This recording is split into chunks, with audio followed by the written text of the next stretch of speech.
La Diputació t'informa. Saps com es distribueix el pressupost de la Diputació de Castelló?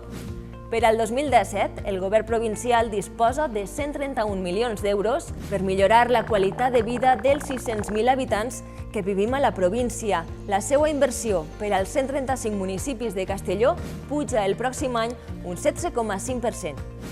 Les inversions es destinaran a igualar les oportunitats dels castellonencs, amb més de 73 milions d'euros per a serveis socials, unitats Respira, carreteres i els plans d'obres i serveis. Desenvolupar l'economia de la província.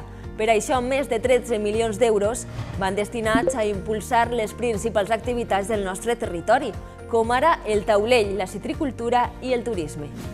Divulgar el nostre patrimoni. Quasi 17 milions d'euros són per a recuperar i divulgar la nostra cultura, així com els nostres valors patrimonials, paisatgístics i immaterials.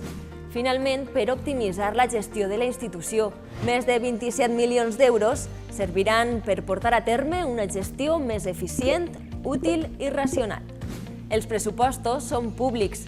Si vols conèixer-los, visita el web dipcas.es/pressupostos. Diputació de Castelló. 135 identitats, una província única.